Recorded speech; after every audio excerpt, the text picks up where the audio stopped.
ready. We're prepared. Do not give in to fear. We are fearless. This is not the time to be afraid. This is a time to stand up and fight back and to resist any temptation for them to divide us. We're in this together. The rule of law is on our side. We will not give in, not give up. We will not capitulate. We will not bow. We will not bend. We will survive.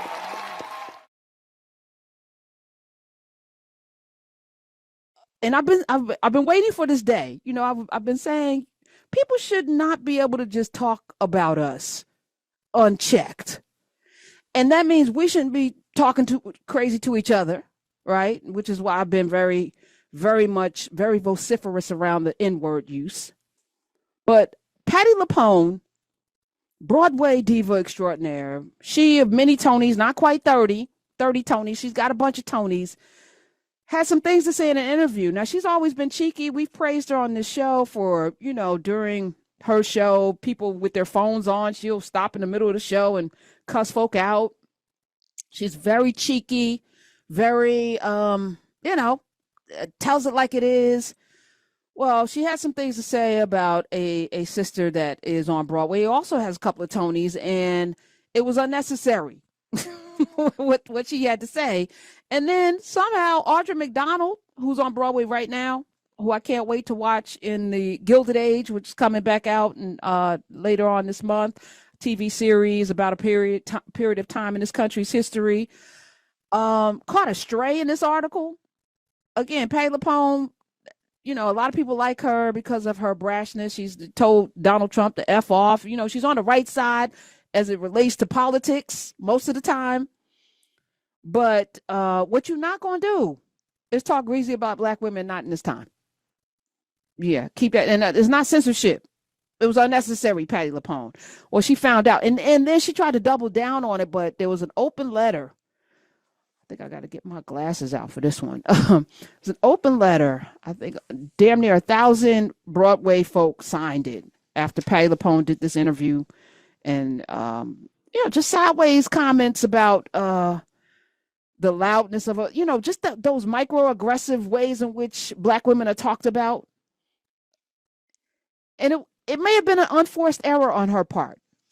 But once you realize it, then you should be like, oh, shoot, I stepped in it, because we all make verbal mistakes. We all have gaffes.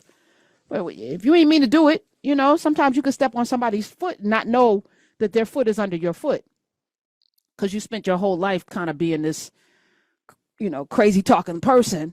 People have accepted it, but then you done said something about the wrong person. So an open letter was written, and I'm going to read it. Let me get it. Okay, it's an open letter from Broadway Theater Community, May 30th, to the American Theater Wing, the Broadway League, and the greater theater community. This is not a petition. It is an open letter, a collective call into our community. We write not to shame or isolate, but to speak with honesty, clarity, and care. This is a call for accountability, justice, and respect, rooted in love from the art form and for the people who make it possible. We believe our community can do better. We believe it must do better, especially when harm is done to those who have given so much to this industry. Recently, Patti LuPone made deeply inappropriate and unacceptable public comments about two of Broadway's most respected and beloved artists, Keisha Lewis and Audra McDonald. In a published interview with The New Yorker, she referred to Keisha Lewis, a Black woman and a 40-year veteran of the American stage, as a bitch. This language is not only degrading and misogynistic, it is a blatant act of racialized disrespect. It constitutes bullying. It constitutes harassment. It is emblematic of the microaggressions and abuse that people in this industry have endured for far too long, too often without consequence. To publicly attack a woman who has contributed to this art form with such excellence, leadership, and grace, and to discredit the legacy of Audra McDonald, the most nominated and awarded performer in Tony Award history, is not simply a personal offense. It is a public affront to the values of collaboration, equity, and mutual respect that our theater community claims to uphold. Let me be clear. Let us be clear. This is about more than one person. It is about a culture, a pattern, a persistent failure to hold people accountable for violent, disrespectful, and harmful behavior, especially when they are powerful or well-known. This is not about differing opinions. It is about public actions that demean, intimidate, or perpetuate violence against fellow artists. It is about it's about the normalization of harm in an industry that too often protects prestige over people. And it goes on. And at the end, it asks the Tony Awards, which is this Sunday, to disinvite, to rescind their invitation to Patti LuPone. And I said, ooh, this is nasty. And then Patti LuPone apologized. She issued a letter of apology, as she should. Because even if she meant every word of it, and maybe she did, and maybe she didn't, I don't know. I don't know what's in Patti LuPone's heart, but what you're not going to do, I can't legislate what's in your heart. I don't know.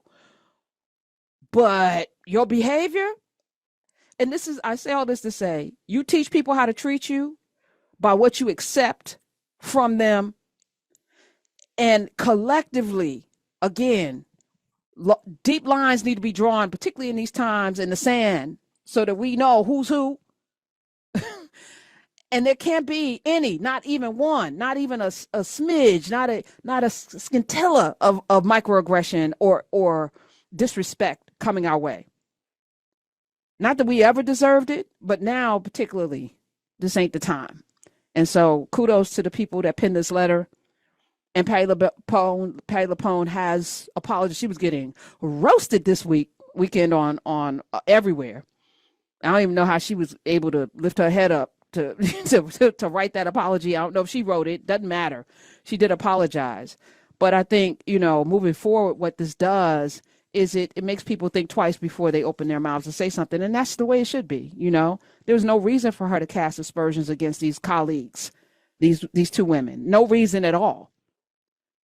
And, there we are. 866-801-8255. I'm very grateful for the times that we're in. Keep it going is the point. Keep it going. We're ready. We're prepared. Do not give in to fear. We are fearless. This is not the time to be afraid.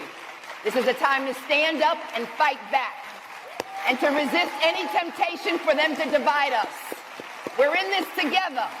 The rule of law is on our side.